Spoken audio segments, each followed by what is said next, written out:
Hey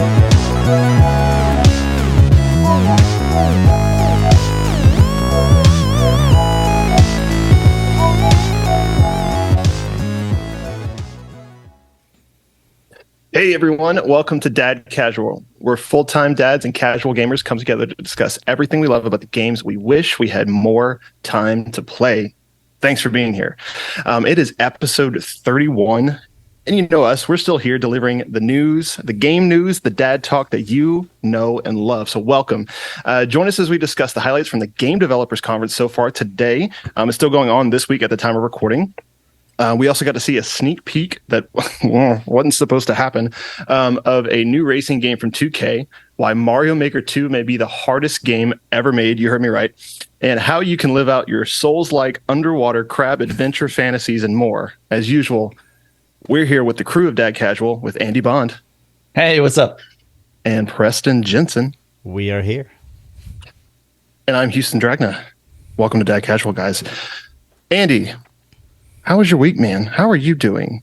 Dude, I'm good, but I'll tell you what, every time in our intro, we always say that the games we wish we had more time to play. I'm feeling that more than ever, man. Oh, man, you're not kidding. I just want to play games. Kidding. He's got 3 of them. He got jokes. But yeah, I've been kidding and more than I've been gaming. Yes. And I don't like it. But man, honestly, my week's good. I've been telling Preston this week, we work together. We've talked about that before. That like mentally, I feel like I've been a lot better, even though like life hasn't really changed. Like I've just been in a good headspace, been trying my best. I think I've been making some forward progress at work, and that's set me in a good spirit, you know. It's finally spring too, like officially, and so I think that's kind of like the weather change is kind of affecting everybody like positively for the most part, except for like all the pollen and allergies and all the crazy stuff in the air. You guys like Twitter painting? Excuse me? Excuse me? What did you call me? Twitter painting? I don't know what you're talking about. Please explain. It's from Bambi. You've never heard of? I think that's what it was called. Oh, I thought that was like an Elon Musk quote or something. Dang. No, Twitter painting. It's from Bambi. It's the like when spring comes and all the animals are getting frisky and feeling good. Oh, all right. Twitter I mean, maybe. Yeah, Bambi's NSFW for sure. Wow. That one's going into the blooper reel. Yep. Preston, how about you, man? How's your week been? It's been pretty good. We went to a concert we left last Thursday night and got back on Sunday. It was a little hectic, but our little guy went with us, and my mom went with us to watch our boy while my wife and I went on a date to a concert, which was awesome. Heck yeah. He did amazing on the car ride, like really, really well, and I was super pumped. Always good. We were headed to Dallas from Baton Rouge. A hailstorm hit Dallas on the way there, so we had to stop a little earlier. Goodness. Change some plans. So we stayed in a night in Longview, Texas, and then we stayed in Fort Worth, Texas, and then we decided my aunt just bought a house in Houston, and we were like, you know what? We can make it that way instead. So we just Saturday morning headed to her house. She made us dinner that night. We got to swim in her hot tub. My boy had the time of his life. He ate so much junk food and got everything he could imagine, and it was a blast. That's awesome. It was a good dad weekend. Come on, T-Rex. My wife was there too, so you know. Nice. That's good to hear. Did you play any games this week? Mario Maker, but that's about it. Ooh, yeah, we can talk about that later. Yeah. Andy, what about you? You said you didn't play mini games, but didn't you? You mentioned something about Wild Rift, maybe? Yeah. So, gamer. Wild Rift. See, here's the thing. I hit Diamond in Wild Rift, which is like I heard someone I watched who plays League of Legends once say that like when you hit Diamond, that's kind of the equivalent of like you beat the game, and anything beyond that is truly you're a glutton for punishment. Gotcha. Because there's a couple of tiers above that, right? The only tiers beyond that are Master, and then Grandmaster, and then I know in the regular version of League of Legends, there's like Challenger, which is like yeah. That's what I'm thinking of. It's called that because you're literally a challenger for the pro circuit to become a professional. That's cool. Anyway, first off, I'm playing the mobile version of the game. So I'm there still a casual gamer for sure. For some reason, I thought that's all it was. No. It's desktop. For the longest time, it was only desktop. You played on the desktop with us, or like one time ever. Oh, I thought you were talking about that card game that you play on mobile. Not Hearthstone. Hearthstone. Okay, sorry. My bad. Hearthstone's on everything as well too, but no, I'm talking about League of Legends. Gotcha. Congrats. I don't know. I just play it more. I think that's the main reason I've been able to try climbing and ranked. So it was fun. And another game that I didn't really expect going to, but I was like, I just didn't want to play Hogwarts anymore. I actually picked up Bloodborne again. Man, you are glutton for punishment. Jeez. What the reason was is I just loved Elden Ring so much, and I feel like Elden Ring gave me, because I played Bloodborne and I didn't get very far because I just was like, this systems I don't understand. It's hard. I tried, and I was like, let me see, and I made it quickly, much in one sitting, farther than I ever made it before, and actually was competently keeping up, and I was like, oh, this game's pretty. So I might have to keep going because everyone says it's great, but I will say this: Elden Ring, it truly, I know the people who are they just keep remaking the same game, and I'm like, nah, man. After going back, Elden Ring is just next level, so good, and it's just not as brutal. Bloodborne, there's not a lot of options. You kind of have to bang your head against the thing you're trying to beat until you beat it.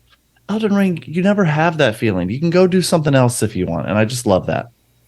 I have a quick question. So with Platinum, do you get any special armor, weapons? No, like that? For making diamond, you mean? Yeah, no, it's just a label for the tiers. For people to see? Gotcha. But the only thing that's different is that now if I queue up, the people I'm playing against are also diamond. Yeah, it's kind of like the prestige system in Call of Duty. Makes sense. What I like mostly is that people at that skill level don't quit. If they play a game, they play the game. When you're in those early tiers, I'm you're so frustrated because people bail on the game, and then you're great, now it's 4v5 or 3v5, and that sucks because you just lose. Yeah. And either side, even if you're on the winning side, it just isn't as fun. Right. And once you finally get out of those dredges, that doesn't happen anymore. And I also now have access to something they call legendary ranked, which is only certain times of the day you can play. And so that it's people come in, and if they're playing in that mode, it's they were preparing for it and they're ready. So it's a heavier level of competition. I don't know if I'm going to do that. It's just, I don't know. I like playing it. We're going to lose you to the professional circuit. I'm not. I actually said I might quit now. I might be I did it. Just remember us when you get all your prize money. Yep. Mm-hmm. It sounded when you told me that in the text that you hit diamond. I was multi-level marketing? What yes. Does your downstream gets money now? More money? Yeah. So go. Houston, I got to know, I heard a rumor about you and Hogwarts Legacy finally. Yeah, so I did buy Hogwarts Legacy this week. Mm-hmm. So that's some news right there. So I'm in the club now. However, I haven't played it yet. But you know who has played it is my wife. Wow! Boom! News of the week, right, dude? What? Yeah. So my mom, not my mom, my wife texted me. I was in a group text with my mom, and my wife. Anyway, that's side note. My wife texted me separately during the week and said, I think I want to play Hogwarts Legacy. I was like, say no more. I went and bought it the next day. Nice, but you can play it too. Obviously, you have it. That's awesome. Yeah, absolutely. So, we fired it up for the first time last night. She has her whole Ravenclaw shirt. She has a wand. We went to the Wizarding World of Harry Potter and Universal a few years back. Yeah. And so I had all that set out for her. The game already loaded. I had the controller in hand. I was like, we're doing this tonight. So I'm a Ravenclaw myself. So yeah. Okay. Respect. I'm a Gryffindor right here. So same. I can't empathize with that. There we go. All right. What a bunch of casual gamers. Just being the traditional house. We just got that main character energy. That's all I'm saying. Yep. Yeah. Mm-hmm. So got to see the opening moments of the game. So that was really cool. Looks great. Can't wait to see more of it, play it myself. But I'm really going to be kind of trying to watch every time she plays it to kind of cheer her on. So yeah, you got to like record some gameplay and get some audio with it or something. I want to like. I told her about that. She's like, "Don't play while I'm fighting people because they might hear things you don't want to hear." That's Bleep, exactly bleep, what bleep, bleep, bleep. That's the content we're looking for. Yes. That's Oh awesome. man! But on That's that note, awesome. let's go ahead and get started with the news, shall we? Let's do it. Yeah. So this week is the GDC, is the Game Developers Conference hosted in San Francisco. It is happening for another 2 days. As of recording, this is March, I think it's the 22nd today. Yeah, Yep. it goes to the 24th. And so there's been a lot of cool updates so far. There's going to be more throughout the week. But we're going to go through a couple of those here. And the first one is Unreal Engine videos give us a glimpse at the graphics of the future. I believe there was the Unreal Engine 5.2 update. And that kind of went hand in hand with a few demos, including Fortnite. So let's talk about that one. Yeah. So this, what we titled this is just Fortnite doesn't even look like Fortnite. Austin Goslin at Polygon says, Unreal Editor for Fortnite is for experienced game developers, but it's also designed to be a user-friendly tool for Fortnite's many island creators and hobbyists. The editor itself is designed specifically to import all kinds of content and assets from the Unreal Engine, but also to provide players with a lot of base game systems to work on top of. During the GDC presentation, Epic showed off footage from some of the projects that have been built using UEFN, including one that featured a full cinematic before smoothly transitioning into a third-person shooter gameplay environment that looked nothing like Fortnite, except for the characters and the shooting. So yeah, we have some videos here. If you're not watching on YouTube or Spotify, you are doing it wrong. So go ahead and jump on one of those platforms and join us on the video platforms. Yeah. I mean, just shots fired. Here we go. there you go. So this is probably what we're looking at now. The one. Yeah, so I think I using sent it the to editor, you. right? Yeah, using the editor. So Preston sent me an image earlier. He's like, guess what game this is? And I'm like, I don't know. Wild Hearts just came out and it had like a person wearing a suit of samurai armor and a dragon in front of him. So I was like, all right, that kind of sounds like a Monster Hunter type game. And Wild Hearts is new. And he's like, wrong, it's Fortnite. I was like, you what? So it's really cool. There's these like kind of like Chinese, pseudo like Chinese, Japanese fantasy elements that this person is using to make a level right now. And there's like a dragon there, this full Fortnite character, but it's all like beautifully rendered. Like I assume it's ray trace lighting. It's really, really pretty. Super crazy well done. It looks like it's coming together like with almost no effort. Like all of these like pre-rendered assets that can kind of just drop into place. Yeah. So yeah, what are you guys thinking about this? We can kind of go more into. There was also a demo with Rivian. There was like an off-road truck, like racing, like jungle exploration thing where like they're talking about all the new foliage as part of the 5.2 update. And then they used, they partnered with Rivian, like the electric vehicle company, to kind of make a almost perfect representation of one of their cars in the game to kind of show like reflections and like how I think they call it like the chaos engine can like mimic rocks falling and the individual like independent suspension, the tires demorphing, all that kind of cool stuff. So give me you guys thoughts. Like Preston, I know you're the one that sent this to us. So like, what are you thinking about all this kind of stuff? I love the idea of being able to be in different hyper realistic worlds in a game. And I believe this, I think Andy looked it up. It is for game developers, right? But also for just people who are creating levels are going to be able to use some of this in Fortnite specifically. And I know they showed a demo where they were doing it basically live, like on the now running Fortnite servers, which they were nervous about when he said it. He was like, we're going to try this live and hope nothing messes up because it's live. And it worked. It's always good when that kind of stuff pays off. Yeah. I think this is the most hyper realistic video game, at least I've ever seen, with the lighting and it seems like it's pretty up there. I don't know about most ever so far, but definitely not most ever. But I mean, it looks good.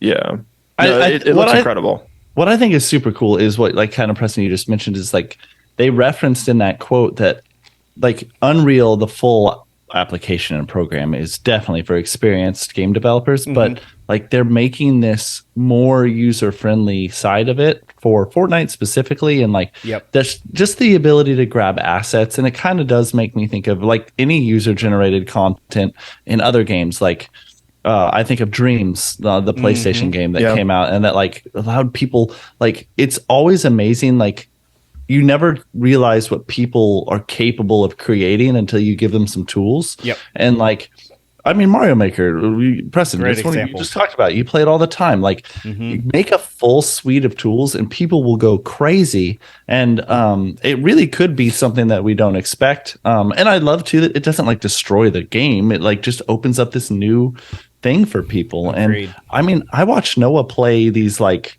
custom areas all the time, but they're pretty simplistic. They're not like crazy, but he likes to just mess around in a sandbox. So man, I'm all about it. I think it's cool. And I think GDC, we've got a few more days left. We're kind of in the middle of it right now as we're recording, but it goes through Friday, I believe. So man, there might be some more news coming out, but man, talk about a cool one. I would say look at there was the Rivian one, but there was 3 others, all from games that are currently in development, other than Fortnite obviously is out now, but the Senua's Sacrifice, the Hellblade 2 one. It shows these like facial animations, and it's pretty wild. Definitely watch that. I think it's cool how like with each one they showcase different technology. Yeah. It's pretty amazing. Yeah, absolutely. I'm so excited for this to become. I mean, this is the pathway to putting the power of game development in the hands of the users, the ones that actually really want to, like, if they have a complaint about the way a game's made, it's like, hey, I took the same exact tools and just made it, and I don't have to know how to code. I can just take these readily available assets and kind of make a really polished framework of what I want to see in a game. Yeah. So very, very excited about that. And it kind of begs the question of like, where is this going to take also like AI and game programming as well? I thought the same thing. And I was like, all it'll do is accelerate game design. Like, like I was telling Preston that a second ago that like, I look at these tools and I go like, I don't know if there's that much. I'm sure that games will get better looking, but for me, it's been diminishing returns for a while. Like I thought the PS4 games look good and PS5 games look better, but yeah, but even if we kept the same status quo of performance and just like cranked out more content, more games, more stories, more fun. This is going to enable people to make more fun. More games equals more fun. Exactly. Like if you didn't have to wait 3 years for the next your next big favorite game, but it's like now every year, it's just. I mean, the future is so cool, and it will. I mean, it's going to get harder for I think small games to, or maybe it won't. I don't know. Maybe it's just exciting to know that as gamers, there'll just be more options and more things. And it's a democratization too. You've got these, you think like before DSLRs, like it was really hard for people to make a film. Like if you wanted to make a short film, like it was so expensive to get your hands on a camera and the lighting and all the things you needed capable of doing that. But today, like a kid who's like 15 could get like a pretty fairly decent camera for not like it won't like destroy. He doesn't have to work for years to like and like people make content. I mean, I look at like TikTok and iPhones, dumb videos, iPhones. Yeah, like it's just cool. Like the idea that games could one day get there. I can just see that potential. Oh yeah, absolutely. I'm excited for it. Speaking of smaller game developers, I wanted to point out a really fun one that I saw. Kind of funny interview the developer of, or the developers called Aggro Crab, and oddly enough, the game that they're showcasing is about a crab. It's called Another Crab's Treasure. We have a video on the screen right now as well. I said Another Crab's Treasure looks like your new favorite game. So this is a like cartoon designed Souls. They call it Souls-like. I'd call it Souls-light, where you play a crab that can find like shells, like a hermit crab under the ocean. Nice. Kind of reminds me like SpongeBob style, like artwork a little bit.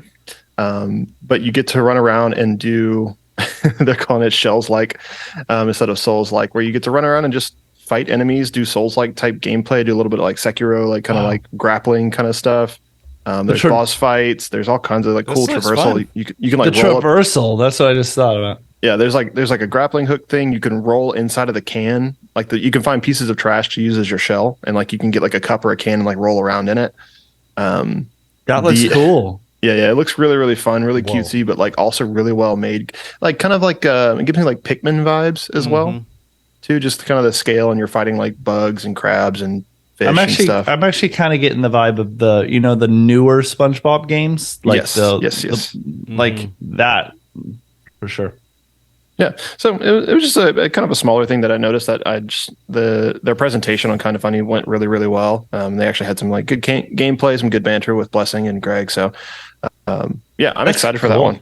Me Yeah. too. That looks fun, and I like Souls games, so let's go. That sounds fun. But it seems like a very approachable Oh yeah, Souls-like. actually, if anything, I probably like the more approachable games more. Same. Yeah, the brutal ones are fun, but it's just a different kind of fun. It's stressful, but it's Right on. So moving right along.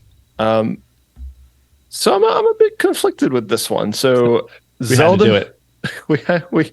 you just got to see what we're showing here, guys. Zelda Tears of the Kingdom comes with a fork and spoon pre-order bonus in Japan. What the heck? You got to get a spoon, bro. You got to get that fork and spoon. However, that's with the collector's edition, right? That's the collector's edition. Let me go ahead and read this. Our boy Ed McCooch at GameSpot writes this article. We love you, Eddie. Now, these aren't your average everyday forks and spoons. These are specially branded Legend of Zelda forks and spoons that you can use to eat anything your heart desires. They look nice, and they come with the words "The Legend of Zelda" on them, as well as associated Zelda imagery. Man, seems like he ran out of things to say about these. Chat GPT. Yeah, right. You need to pre-order the collector's edition to get the fork and spoon. It seems pre-orders of the standard edition will come with just the spoon. So like you buy Zelda, you get a spoon. What the heck? No, you don't. Listen, man. It's great if you like soup and oatmeal. I know that people in the U.S. can import. People in the U.S. can import this if you really want that spoon and or fork. Good Lord, I just read that article. Oh man, so there you have it. Best pack in for a video game collector's edition ever. Just goated right there, right out the gate. Man, you have to look at it's literally just like a Faberware fork and spoon with the Hyrulean logo stamped on it and the Legend of Zelda written on it. I love that. Like, if you pre-order the regular version, you still get a spoon, I guess. You still get the spoon. Wait, what else are you getting with this? Can we zoom in real quick? Let's see. It looks like a lot of things. There's an art book you get. Is that like a carrying case for the fork and the spoon that also has the game cartridge in it? Yeah, it looks like the game cartridge, right? You get a fancy box. But the spoon and the fork are an art book are just it's chef's kiss. Oh man, no! All right, we're moving on. We're moving on. So on to some much more interesting news. So apparently there is a game that was embargoed for press release tomorrow that a couple of news outlets may have let slip one day early, and so this game is called Lego 2K Drive, and it's an open world AAA racing game that is launching this May. One day early. I know, one day late. That happens all the time, but good for us, right? Bobby Houston, cool. Insider Gaming writes. Let me read this, and then we can talk about the visuals and stuff. My cat just attacked me. Oh no! Cat on screen. That's gonna get our views up. Show him.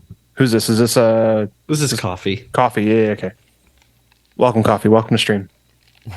Lego Group and 2K are teaming up for Lego 2K Drive, an open-world driving adventure game that is coming to consoles and PC in May. The new information comes from IGN, who seemingly uploaded the content prior to the embargo being lifted tomorrow. The game is set to feature both single-player and multiplayer modes that will allow players to craft any vehicle they like, which can be tailored towards street racing, off-road traversal, or sea travel. Whoa. Vehicles can be crafted by players using over 1,000 Lego pieces and are available to use in multiplayer matches. Man, why hasn't this been made yet? This sounds incredible. I mean, just the building alone. Yeah, looking at the visuals, it looks like, we mentioned this earlier, like kind of off the recording, but it looks like Forza Horizon. So it's an open world AAA, amazing visuals, customizability, missions, multiplayer, single player. Man, that's a hamburger car. This is a hamburger car that we're looking at right now. Well, there's no top bun, so it's like an open faced burger sandwich car.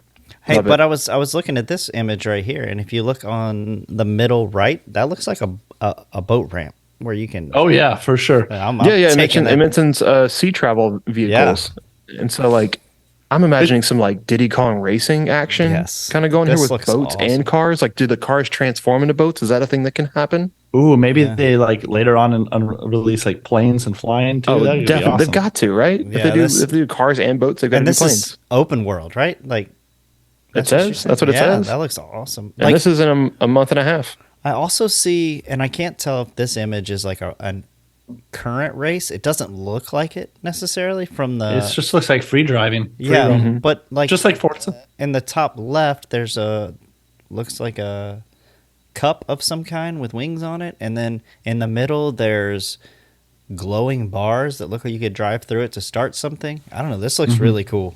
Yeah, the open Yeah. world racing games kind of have that going to where like you can be doing something and then immediately transfer to another task and like kind of just start a race like willy nilly. Yeah, Here's what would make it a little next level for me. I hope they include a little bit of like the burnout crash Yes. mechanics. Oh, like, where your car explodes? Like Like Lego a bunch pieces. of Lego pieces? but in Lego pieces. Yes. Uh, Oh, they've got to, right? That's a gimme. yes. I mean, that sounds maybe. incredible. Sounds. I think it makes sense, but we'll see. I guess. yes. Yeah, we'll see tomorrow what the actual full formal press release Let's go. looks like and kind of the reviews. Maybe we'll get some actual. There's no video, so maybe we'll get some actual gameplay and get to see like what everything's about. So Yeah. we'll touch back on that next week. Yeah. Maybe watch a trailer next week. That'd be fun. Absolutely. So moving right along, I feel like we're kind of blazing through this. Maybe we'll have some more time for dad talk towards the end of the episode. But for now, we wanted to talk about difficulty in video games. What makes a game hard? So we have a few questions here that I want to kind of like just kind of open up to all three of us and kind of see, like, I haven't really even kind of given much thought to these yet, but let's go ahead and read these. What do you think is the hardest game that you've ever played? Andy, let's go with you first. Oh man. I don't think it's Elden Ring. I'm not even totally sure if it is a Souls-like game. That's an interesting question. What the hardest game I've ever played? I mean, there's certainly like I love Hollow Knight. Cuphead is pretty brutal. Yeah. But I like Cuphead. Super Meat Boy is a fun one that I like to play. A lot of these are kind of newer games. I remember when Celeste came out and people were like, "Oh, that game's," and I was like, "I actually beat that. That one actually wasn't that hard for me." Flex. I don't think there's just, but I can't. I'm not entirely sure what maybe the hardest ever was. I think I've tried like when I was a kid, like the original Ninja Gaiden, or like there were some older games that were just like that felt nearly impossible. Oh, The you know old- what? Okay, I'm gonna say this. The game that frustrated, and maybe if I played it today, it'd be fine. But The Lion King, Oh, for is it Game Boy?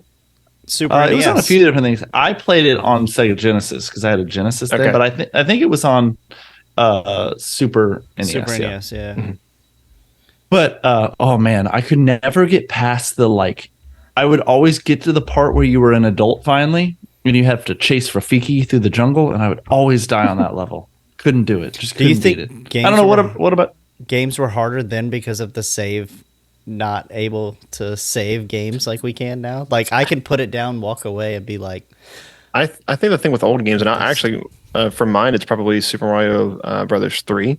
"Oh, Because I've never beaten that game. I've gotten through quite a bit of it, and I Really? can like do the first few levels. But You got to go back. You got to go back. oh, it's one of my favorites. But I just don't think I've ever like start to finish beaten every single level yeah, on it, because I think I mentioned this earlier, but I am terrible at like the kind of skill based 2D platformers where it's like it starts fairly easy, but it gets really really hard towards the end. But I think it's Yeah. probably some of those older games, and I think Mario's the exception because they kind of finessed that one quite a bit more. But some of those older, like your Lion Kings, your original Metroids, like they were hard because like the tolerances for like making a jump and like hitting an enemy were like very very tight. They were very unforgiving. Like I haven't played it before, but was it called like Ghosts and Goblins or Ghouls and Goblins? yeah. That One of other, the like, yeah, one of the thing there. So one of the big reasons that older games were a lot harder is that they were trying to increase the longevity of Yeah, the for purchase. sure. Because if you're a parent, you buy something for your kid and they're done with it in like one sitting.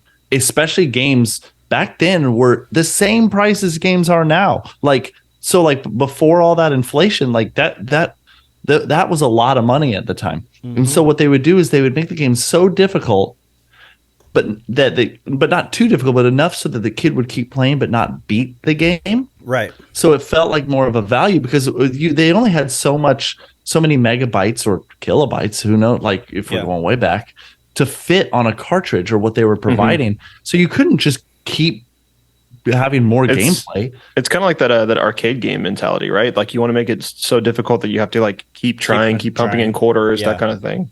Correct. And so like a lot of those older games, man, were like brutal. And that's why a lot of those games were like, if you die so many times, you have to go to the start screen and start from the beginning again, which brutal. Like it was tough, man. But it also, I do think games have lost that a little bit now. Like so many games are all about just like I think it's not wrong per se. I think games have lost a little bit of like that edge. And I think there's entertainment in that. I think challenge is fun. I agree. Absolutely. Preston, what about you, man? What's the hardest game that you've ever played? So I think what brought all this up was I told Andy at lunch a couple days ago. I think we were at lunch. Mario Maker 2 is the hardest game of all time. Hot take? But I don't think it's the first party levels. I think it's user created levels make it. Yeah, okay. So you were explaining this to me. So it's a level building game. That's kind of the whole point of it. And then you can play other people's levels. You can play your own levels. You can play the first party levels. And you can make them as hard as you want, but you can't make them impossible, right? Because that was my first assumption, is that you in order to upload a level, you have to be able to beat it yourself. Yep. Exactly. So all these ridiculous levels are these people that like make something almost impossible. They spend like 14 hours trying to beat it. They finally beat it once, and then they upload it, and then it takes the rest of the world like 100 tries to like even come close to beating it. Right, or even and depends on the player, but sure. Some people will even create what they call dev exits that are just hidden, whether it be a vine to a door to the exit or some BS like that. That makes sense. So it is technically impossible to do it the way that looks obvious. Yeah. But those get called out, and you can rate them, star or boo them, according to Mario Maker, and those get booed just like crazy. Like boo as in like boo the ghost boo? Yes. Yes. Okay. I'm glad that's what you meant. That's awesome. It's funny when you said that, like I was like, oh, at first I was like, no, knee-jerk reaction. And then I was like, it's kind of hard to argue. I'm like, gonna, while we're talking, show just a ridiculous. Because there's really no cap on how hard. Oh my goodness. This is one level. But there's just no cap on how hard it can be. I've seen some of these in like GDQ. What they'll do is they'll get like 8 of the best Mario players in the world, and they'll put them in teams of 4, and then they'll have them race through like 5 of these levels. And every time they die, they have to switch the controller for one of their teammates. Jeez. And then it's just kind of like a relay race, and it takes them like an hour to do like 10 levels. Now, part of this, to the person who doesn't play Mario like this, they might be like, "Are you just bouncing?" And I'm like, "No, it's a lot harder than that." Yeah, it's. Every time like you grab something, it's an input. Like you have to bounce off of. There's multiple ways you can hit the ground. Like you can do a spin hit. You can do a regular jump. You can like be big Mario and then intentionally get hit to turn into little Mario to fit through a certain doorway. Oh man, there's so much. Like it's really just like trial and error. Like you just have to play it a bajillion times and then know the mechanics and know exactly the tolerances for every jump to be able to make it. Trial and error, but also a bit of a puzzle because you're like there's a way through it, but you're like, wait, how do I get past this part? Oh, I'm supposed to grab this block, do a double jump or whatever you call the grab jumps, spin jump, or It's an insane. It's crazy because there's so few mechanics to this game, like for that the player can implement. I mean, there's a tons of like enemy varieties and stuff like that, and like surface varieties. But like you can jump, you can grab, you can spin jump. You can duck. But there's also a million items to interact with, and which change how you bounce, throw, grab, whatever. Like it's definitely interesting. That's the beauty of Mario, like at least the original 2D Marios. Do you think oh, I'm sorry, I interrupted. No, you're good. Do you think other user created games have any kind of parity with Super Mario? So like, I mean, that's a great point that like what makes it so difficult is that user created content can just go to the moon, Yeah, right? yeah. And like if a game, let's say the first party released a Mario game with those types of levels and difficulty, I don't think it would sell very well because people would be like, this game is ridiculous. Yeah, it would be too difficult for anyone to. But with user created levels, that's like a niche audience that can exist. And so I'm thinking like, I don't know, are there, I would assume not like Little Big Planet levels or Dreams levels or what are other user created games? Like I was thinking about that too, and the thing that kept coming to my mind was with Mario, and I was trying to think of another game that's like this. There's a start and a finish for the level, right? Whereas like Minecraft, from what I understand, and I've only played a little bit, it's like just an open world, and other people can join your world. Fortnite's very similar. Like you can create maps and things like that, but there's no like start, hit the flagpole. The biggest one is Little Big Planet. That is like that, but it's just themed a little bit differently. The character moves a little bit differently. There's different there's like a different mechanics to it, but it's just as flexible in most cases as Mario Maker. Yeah, one that I think of is you ever played the Trials games, the motorcycle games? Yeah. Those are fun. There are user created maps that are brutal. That makes just sense. Brutal, and like you just have to know how to do them. Now I'm not saying that it's on competition with Mario Maker, but there are games like that. I'm like looking right now. I wonder how many Mario Maker levels there are total. How many Mario Maker Game Builder Garage? I forgot about that game. What is the one where it's also racing, but it's like, is it called like Tracks or something like that? Where you have like these crazy like levels that can be like a bajillion feet in the sky, and then you have all these like loops and stuff, and it's, I don't know, the physics are kind of like GTA physics almost with the racing. But what is forget that? what it's called. I forget what it is too. I forget. I'm trying to look it up right now. But Trackmania. There it is. May 3rd of 2021. So this was 2 years ago. 26 million different levels have been created on Super Mario Maker 2. That's pretty crazy. Man, you got it. I mean, you got all the Mario you could ever get. I asked Preston this the other day too, and I'm like, is there any point for Nintendo to make another 2D Mario game, like just their own first party one? Because like, doesn't Mario Maker have it all? Yeah, so you can do worlds, you can do, but yeah, they can do like I guess the cop out is that they can put a story into it and kind of just sell a new IP. They can introduce a new character, that kind of thing. But you can have stories and I guess cutscenes. The only thing they can do is new mechanics that aren't in Mario Maker, like new suits, new things, new abilities that you've never had before. Like, I mean, it's like Tanuki Mario. I remember like that, like the world lost their minds when they saw that for the first time. Or like Fire Mario or whatever, like all the different.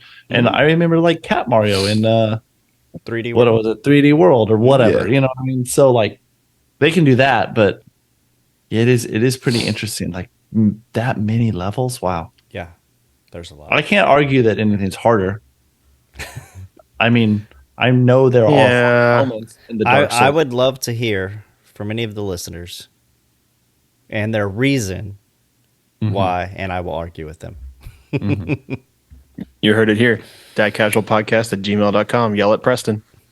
There it is. So what do you guys think about like I know the new thing is like easy modes in games. Should all games, that's at least with Mario Maker, that like you don't have to play those levels. No, you don't. And Correct. you can choose all of the levels. There's 4 levels. There's easy, regular, expert, super expert.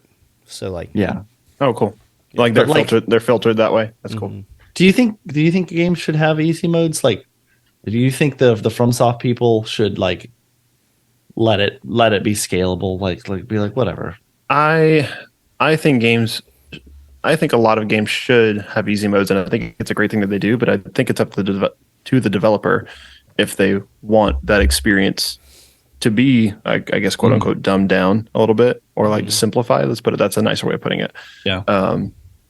But like for example, like my wife is getting frustrated in the combat for Hogwarts Legacy because she likes her like Nancy Drew like point and click adventure games, and like that's the kind of stuff she's like normally consuming. But when she got into Hogwarts Legacy, she's like, all right, this is going to be like the movie, but then like you have to fight people. Yeah. Yeah. But there is like a story mode and an easy mode, and then there's like a hard mode above the normal. But the normal is like the 3rd out of 4 difficulty levels. So it's normal to me usually is in the middle. Easy should be DLC. Cost twice as much as the game. I'm just kidding. Oh man. I definitely like the Elden Ring. Like, I know I talk about it too much probably, but like, I like the idea of games that don't include a slider, like same game, just the enemies die in one hit. Like, you know, like don't do it that way. Do it in like, I think there are creative ways to make games easier for people. Like I love how in Elden Ring, they're like, listen, for the hardcore people out there, like, just use the starting weapon and don't just do that. Try to beat the game in this armor or this way, like, or if you want like a medium, like, no, you can equip armor, you can upgrade, but still be melee only. Don't do anything. But they're like, but magic, that makes it life pretty easy. Like it's not easy, but it gets easier. And then they have like you can summon helpers that like distract the bosses while you like hit them from a distance. And I'm like, that really does change the way I think it massively does change the difficulty. It is not nearly as hard if you play that way. Yeah. And I think that's clever. I think that's a cool way to like, I don't know. It's just not a slider, I guess is what I'm saying. And I'll pose this too, like at least for in favor of easy modes. I view it almost as like an accessibility feature as well for people that just want to play the story of a game and like kind of know everything that there is and kind of experience it at their own pace, that do not have the reaction time or hand-eye coordination to kind of pull off the more challenging combat things where you're trying to do things in like fractions of seconds instead of like, let me take a minute and like think about the choice that I want to make. So I think I think we're both right. I think there's a way to do it cleverly for the games that are meant to be a challenge, and that's kind of the whole point of the game. And then the games that are way more story focused to allow people to enjoy the story without any fuss. Yeah. I will also say this too. We're talking about combat and like the actual difficulty of fighting, different things like that. Outside of that, I really dislike when the way a lot of like the Ubisoft games are going with like, there's just no secrets anymore. Everything is revealed. They'll be like, your companion character will be like, why don't you look behind that wall? And you're like, oh, there was something really cool here, but like, you just pointed it out to me. Like, I hate that stuff. Like, in Hogwarts Legacy constantly has this repeat dialogue. If Deke says he's proud of me for how many potions I've made one more time, I might have to get that guy a sock and get him out of here. But Harry Potter joke there. Oh man. But I just like, I think that's what I just love about. I love when like it's kind of cool sometimes when like you even miss it, and then your buddy is like, "Did you see the thing?" And you're like, "Wait, what thing?" They're like, "Oh, this," and you go and you're like, like that's so crazy," and then like it makes you want to play the game again. Like, let there be secrets that people can miss. That's fun. Don't just make it so easy. And that includes puzzles. Like, I'm not opposed to having like if you're stuck, press square to give you a hint, but like make it be prompted. Don't automatically give me the hint. You know what I'm saying? Yeah. Yeah. So how about this? What makes a game hard versus what makes a game fun? Preston, let's go to you for this one. I think they can both happen. I think Mario Maker proves that in a grand scale. And like Andy said earlier, people like difficult games, I think, and that's proven. What makes a game hard? I think anything that I have to like die or restart or whatever and keep doing over and over. You think Mario Maker's a little bit of that though? That's what I'm saying. Makes it hard. Oh yeah. I definitely think that is the hard part. Like when you're thrown, like, I guess, like, for lack of a better term, like patterns that like you aren't instantly recognizable, whether that be in level shapes or puzzles or like boss fight patterns, like the way that they swing their swords or jump at you or like disappear and reappear or like split into multiple parts and all that kind of crazy stuff that they can do with game development. Those are things that can make it hard, but I think I think you are also right that it can also make it fun because like variety makes things fun. Like a challenge that is that you see what the end result is easily, but may take you a while to get to it can be fun, but then I guess also annoying at the same time. Like I don't know where that line is. I think there's some pretty big gray area there. It's definitely subjective. That's what I was about to say. It's different for everybody because like I may give a Mario Maker level 10 minutes before I'm like, all right, I want a different one.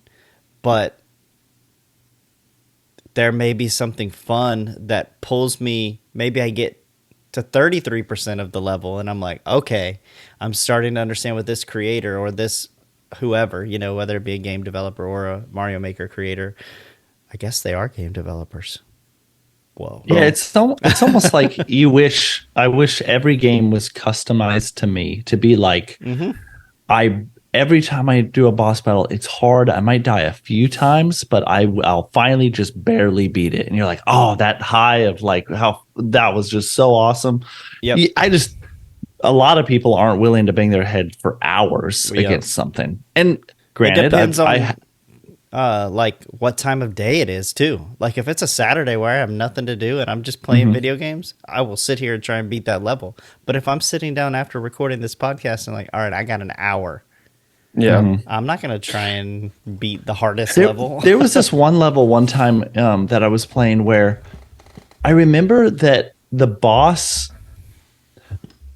had a resistance to the way I had played the game the whole time. And I was like, I have to respec and play, like, even to respec like and change is impossible. Like I can't. It's like the only way to beat this guy is you have to hit him with like blunt weapons, and then that will like shatter the armor, and then you can do whatever you want to hit him. But if you don't have leveled up blunt weapons, you just can't do it. And I was like, this is dumb. Like, yeah. And maybe the point is you're just not supposed to beat this guy through this playthrough. Maybe you're supposed to come back on another playthrough. And I don't know.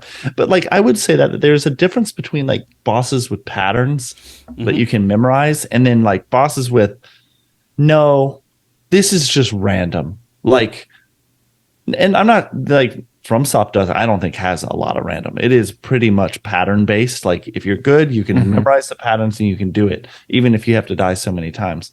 But I've played those games where you're like, there was one boss in God of War, Houston, where it was one of the berserkers, but it was 3 people at once, and constantly, it wasn't that I couldn't beat them, it was that I couldn't handle vision, and constantly someone would be hitting me from behind, and I was like, I can't see when to dodge, like, and I was getting so frustrated at like, I just feel like I'm good enough to beat them. I just need some type of input on like, I was like, this is just God of War doesn't have that like indicator system that like Arkham or like Spider-Man has.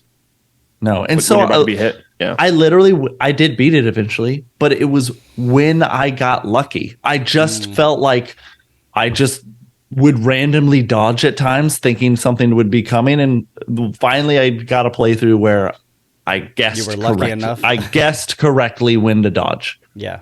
Like, and there was a part of it that was strategic. I was like, okay, I should get these guys first so that and like I did as much as I could, but there was a point where I was like, I just feel like this is, and like I don't like beating bosses when I have to cheese them, when I'm like, oh, there's a gimmick I can use to beat them, but I don't want to beat a game that way. It's not as fun. Like, Andy, have you played Ghost of Tsushima yet? Not yet, and I should. Yeah, okay. I feel like that just the more that we talk about this thing, like that's the one that kind of comes up for me that was like just challenging enough to where like every boss, or like they have these like little duels that are like kind of like challenge things like the Berserkers and God of War that you can do, but you feel really accomplished whenever you beat them because there's like no hand holding in that game. Like there's like you have a certain amount of health and like it's really easy to get hit and you have to time your parries very perfectly. But it's not quite the same challenge as Elden Ring. Like I feel like it's like just that much more on rails, to where you can kind of like get the hang of it even as a more novice game player. But then I also really, it's incredible, and I do recommend anybody with a PlayStation 4 or 5 play that game for sure. But in the same token, like I also like games that are just like dumb and like stupid, and you're like immediately overpowered or like can do like ridiculous things. Like it throws me back to like the old school like NFL Blitz games, where like when you could just like hit turbo mode and like bowl people over.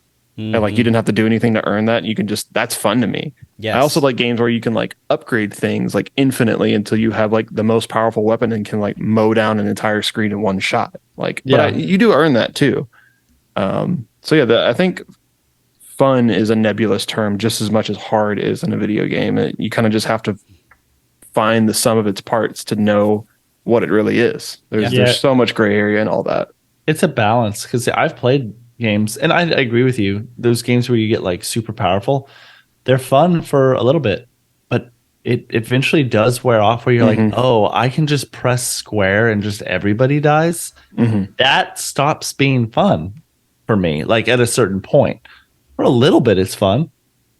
Yeah, I don't know. Yeah. It's a tough one. Right on. Well, yeah. Everybody listening, let us know what are the games that you've played that have been the most fun and the most difficult, and why. We'd love to hear more about that. So to close off the gaming portion of this episode, I think we should maybe go into our next little bit. So Star Wars Jedi Survivor has a new trailer that's released based on the story, which I think is the first. I don't think we've gotten any like real story beats from this game yet.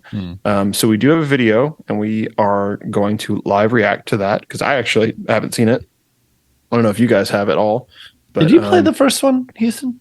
I started it. I haven't really gotten into it yet, though. Dude, the end has if you're a Star Wars fan, has the coolest. It's so cool.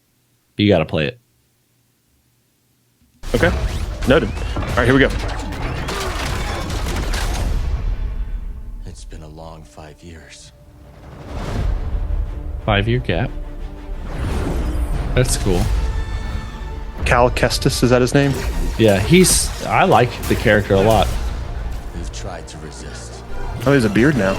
Oh, thank goodness you're not like in a poncho anymore. I'm so sick of the ponchos. And mistrust rule the galaxy. That looks like gameplay there. That looks great. Cal, He had the lightsaber like look into the fire. Kylo Ren. Oh, yeah. It will warm you, I think there'll be more options. keep you company. But left unchecked, it will Dude, consume. I can't wait. everything This looks great. until that looks there like is only gameplay. ash. Oh, yeah. So does that. Oh, the two lightsabers? It looks all in engine, though. Even those shots still look It in engine. does. May feel beyond our grasp. But I think we finally found There's some puzzle action. Empire can't reach That's us. very God of War looking. Imagine. Look kind of like Destiny, actually, for me. I just meant like the puzzle style. Yeah. A place that's worth fighting for. Ooh, look at the difference in look between you and the crew. Did that show like? Well, it must have just been like companion play. This isn't a 2-player game. Dude. It No, looks you good. have your crew on your ship that are awesome. April 28th, coming out Quick. very, very soon. Yeah. Let's go. That's awesome. Those games are a little bit Souls-like too. It's just become such a popular style of game. It's also just like we found a name for like fighting action adventure games, and like it just people kind of stick to it.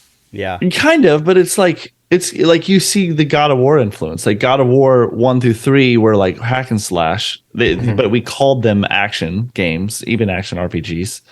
But they're nowhere 2018 and after. Those are more like Souls games. Like they've got like this open world combat. I don't know. It's great. That looks awesome. I can't wait for that game. I don't Don't know if I'm gonna get it day one because I gotta like watch my budget. Unless it's Game Pass, which I don't think it will be. It won't be. That's gonna be a big release. It's EA, right? I want to play Have a Nice Death. That's coming out this month. That would be a great Game Pass game. Would be a great Game Pass game. And then we've got so it's April the 28th. This game comes out. Yes. And then like 2 weeks later, we've got Zelda. So it's like if I have to pick one, what am I going to pick? It's a tough one. Yeah, I'm very excited for Zelda.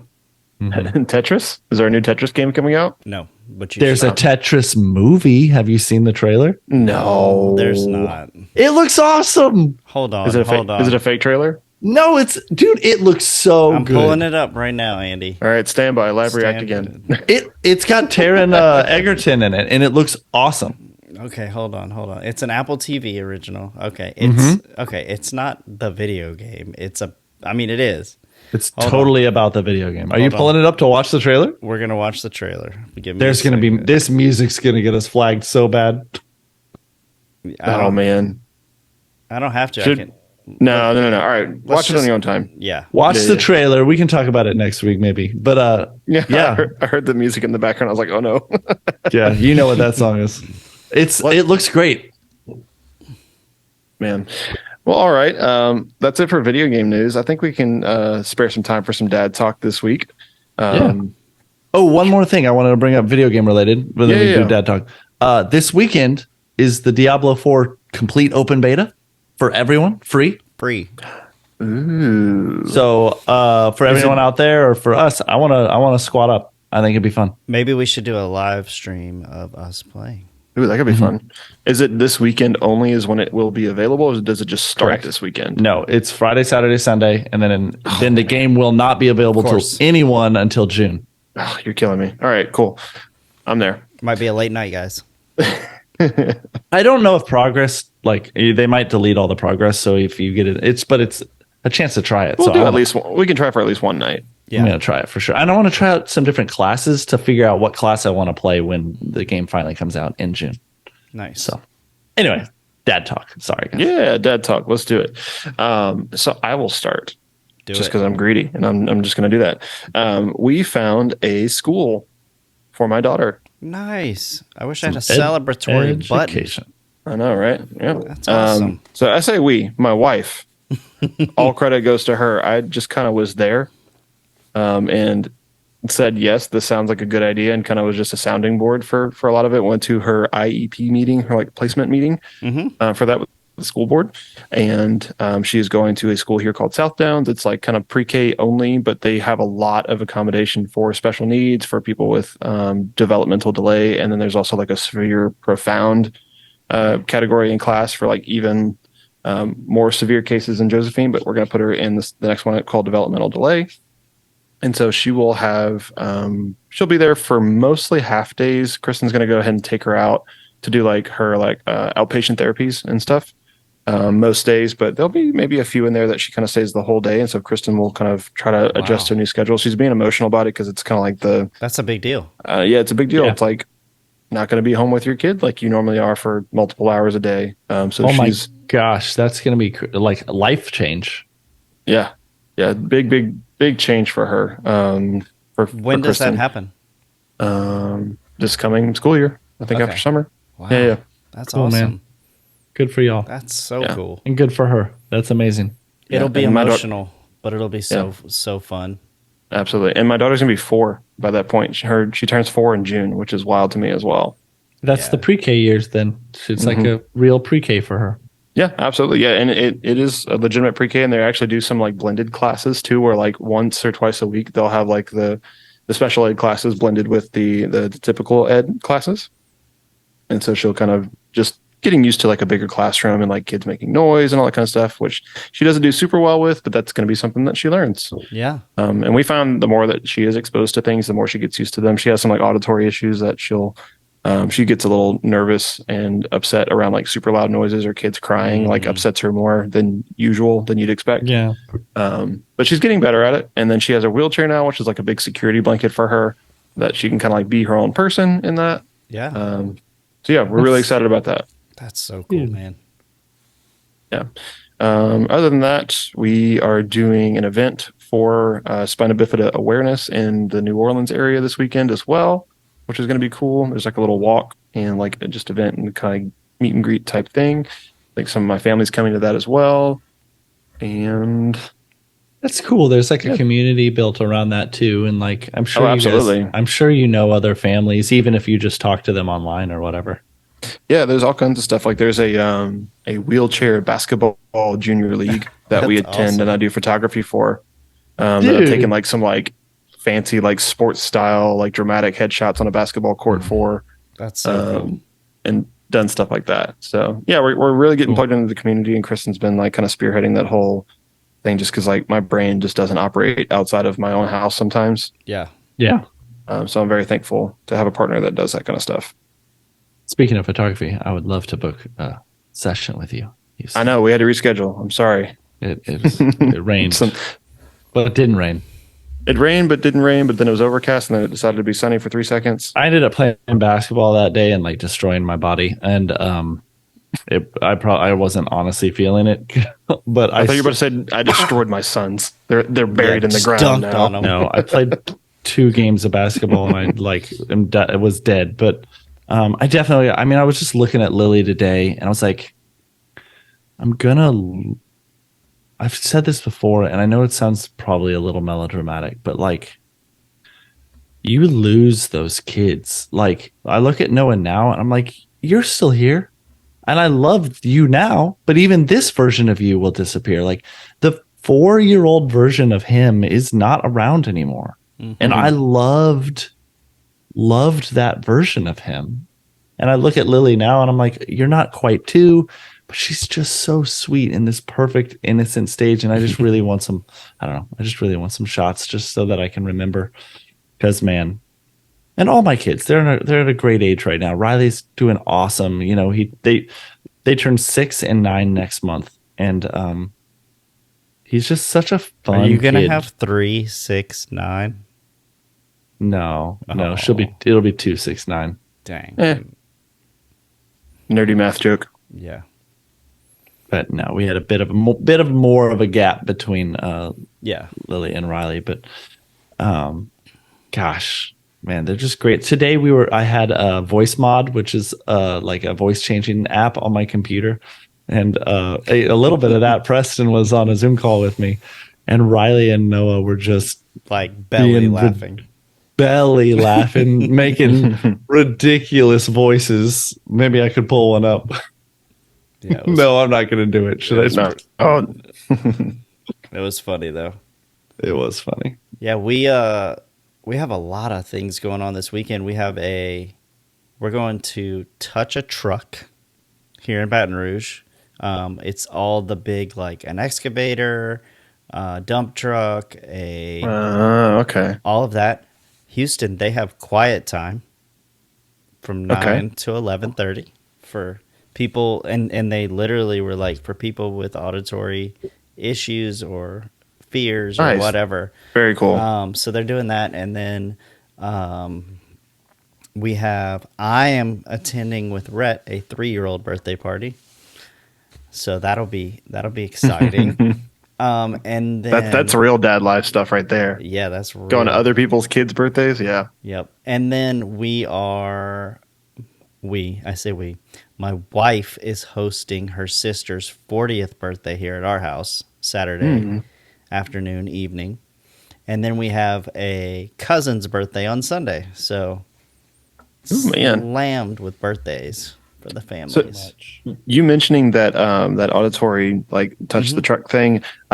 Kristen actually recently brought Josephine to the Knock Knock Museum. They have a adaptive like play day thing where they like turn all of the exhibits into like adaptive friendly ones with like big buttons that the kids can press to like activate the different things instead of like actually like turning the cranks or like That's moving the so doors or cool. doing whatever. And so she had a blast over there doing all that kind of stuff. Like I think one of them was like you can like hit the button and like the cars go down the hill and like I don't know. There's all kinds of cool stuff, but it's free for children with special needs. I had no And that idea. happens. That's it's probably like once a awesome. month, or something like that. But she got to go to this past one, which Kristen really enjoyed because we went during normal hours, like 2 or 3 weeks ago, And it it's was wild. It was okay, but it was too wild, it was too loud. Yeah. She kind of clams up when there's too much noise going around, but to be kind of in that space and like do stuff that like is on her level was super awesome. So cool. That's cool. Yeah. Anything else? Anything else that we're looking forward to? Good news, Not bad much news. that I can think of. There it is. He had to do it. Oh, come on, guys. He had to do it. This is my favorite one. Oh goodness. How do you mute him? I don't Yeah. have that button, do I? Hey, All right. On that note, I think we should sign off before it gets a we're little just too having crazy. fun up here. I like this one. You want to hear the like? I'm a evil. All right. Last one. All right, Last one, son. Oh, you're too loud. Oh, You it's clipped it out. Zoom is shutting you down, man. We couldn't hear any of that. It's all good though. I'm a bad guy. There it is. This guy. All right, Billie Eilish. All right. Sorry, we had to have a little bit of fun. No, you're good. You're good. And on that note, thank you guys, listeners, for listening and watching Dad Casual. We're so glad that you could be here today. We're so glad that we can kind of do this and just have fun. And we're starting to get a little bit of a following now. So glad you can be here on the upswing of that. If you have any questions about the episode, about us, about video games, about dad life, about parenting, you want to make a comment, you want to suggest topics for us to talk about, anything like that, you can hit us up at dadcasualpodcast@gmail.com. You can DM us on Instagram. You could message us on Facebook Messenger now. All of the above.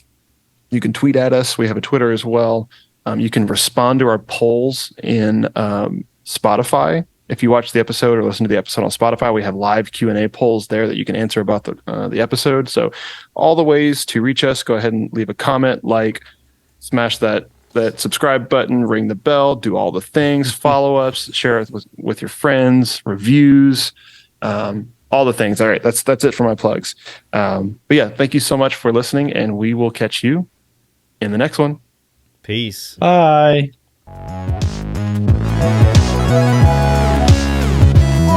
Thank you.